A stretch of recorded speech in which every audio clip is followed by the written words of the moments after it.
वक्फ कानून की शक्ल लेने के बाद मामला सुप्रीम कोर्ट में पहुंचा और 3 दिन सुनवाई हुई है अभी तक सुप्रीम कोर्ट में। और चीफ जस्टिस जो कल रिटायर्ड हुए हैं जस्टिस संजीव खन्ना, उनकी बेंच के जरिए इसके कुछ पॉइंट्स पर स्टे लगा दिया गया था। और तुषार मेहता जो सॉलिसिटर जनरल हैं, उन्होंने ये कहा था कि यथास्थिति प्रॉपर्टीज़ की बरकरार रखी जाएगी। लेकिन उसके बावजूद कई राज्यों में इस तरह के मामले सामने आ रहे हैं कि पुरानी वक्फ प्रॉपर्टीज़ पर बिल्डोज़र चलाया जा रहा है। ऐसा ही एक मामला सामने आया उत्तराखंड का, जहां पर 150 साल पुरानी एक दरगाह पर प्रशासन ने सिर्फ इसलिए बिल्डोज़र चला दिया कि उसकी शिकायत ऑनलाइन की गई थी, उसको अवैध बताया गया था और प्रशासन बिल्डोज़र लेकर के पहुंचा और उसको ध्वस्त कर दिया। हालांकि ज़मीन जो है वो वक्फ प्रॉपर्टी में दर्ज है, उसके बावजूद उस पर एक्शन लिया गया।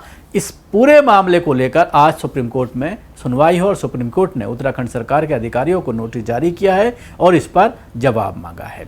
वक्फ संशोधित कानून से जुड़े एक मामले में मंगलवार को सुनवाई हुई। इस दौरान शीर्ष अदालत ने उत्तराखंड सरकार समेत अन्य पक्षकारों को नोटिस जारी किया है। जस्टिस BR गवैया और AG मसीह की बेंच ने नोटिस भेजा है। कोर्ट को SG तुषार मेहता की ओर से दिए गए आश्वासन का उल्लंघन का आरोप लगाया गया है। अर्जी में कहा गया है कि सॉलिसिटर जनरल के आश्वासन के बावजूद पंजीकृत वक्फ संपत्ति को बुलडोजर के जरिए गिरा दिया गया। दरअसल वक्फ मामले में सरकार के आश्वासन के उल्लंघन के खिलाफ उत्तराखंड के महफूज अहमद ने सुप्रीम कोर्ट में अवमानना याचिका दायर की है। देहरादून के निवासी याचिकाकर्ता का दावा है कि राज्य प्रशासन ने बिना किसी नोटिस के दरगाह को ढा दिया और वक्फ संशोधन कानून का लागू नहीं करने का आश्वासन दिया था।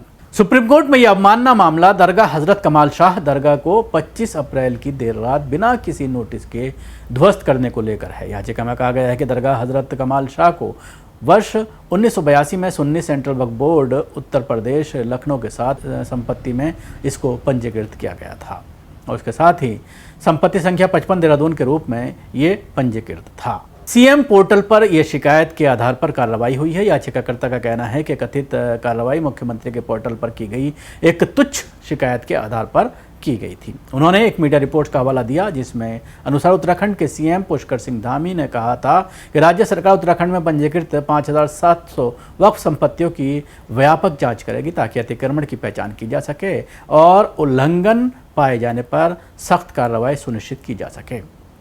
याचिकाकर्ता ने बुलडोजर मामले में शीर्ष अदालत के नवंबर 2024 के फैसले को भी शामिल किया है जिसमें कहा गया है कि स्थानीय नगरपालिका कानून के दायरे में रहकर समय के अनुसार या सेवा की तारीख से 15 दिनों के भीतर बिना पूर्व कारण बताओ नोटिस के कोई भी तोड़फोड़ नहीं कर सकती। लेकिन उसके बावजूद तमाम कानून को ताक पर रखकर यह कार्रवाई की गई है। तो अब इस मामले में सुप्रीम कोर्ट के जरिए नोटिस जारी किया गया है और इस पर अगले जो है जवाब मांगा गया है।